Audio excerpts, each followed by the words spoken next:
अकोल्यात निवडणूक प्रचाराआधीच्या व्यवस्थेचा फडणवीस बावनकुळेंनी आढावा घेऊन पदाधिकाऱ्यांना सूचना केल्या आहेत। यावेळी माध्यमांशी संवाद साधताना ते म्हणालेत की निवडणूक प्रचाराआधी खूप साऱ्या गोष्टी मार्गी लावायच्या असतात। त्यासाठी मी आणि प्रदेशाध्यक्ष बावनकुळे दौरे करत असून अकोला येथे पक्षाची निवडणूक पूर्वतयारी पूर्ण झाली आहे। यावेळी पत्रकारांनी संजय राऊत यांच्याबाबत प्रश्न केला असता फडणवीसांनी कोण संजय राऊत, ते काय म्हणाले याबद्दल मला का विचारता, असे उत्तर पत्रकारांना दिले।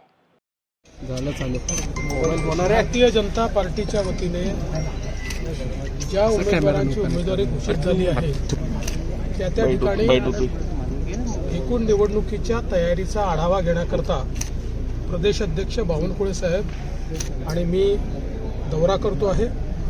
आज आम्ही अकोल्याला आलो, इथून आम्ही वर्धेला चाललो आहे। सगळ्याच मतदारसंघांमध्ये आम्ही जाणार आहोत। आता काही लगेच जाहीर प्रचार सुरू होत नाही, पण जाहीर प्रचाराच्या आधी एकदा नीट सगळ्या व्यवस्था लावायच्या, त्याचं योग्य प्लॅनिंग करायचं, काही अडचणी असतील तर त्या समजून घ्यायच्या आणि त्या अडचणी दूर करायच्या, असा आमचा प्रयत्न आहे। आज इथे बघितल्यानंतर अकोल्याच्या टीमने अकोला आणि वाशिम अशा 2 जिल्ह्यात हा मतदारसंघ जातो। दोन्हीकडच्या टीमने अतिशय चांगल्या प्रकारची तयारी केलेली आहे।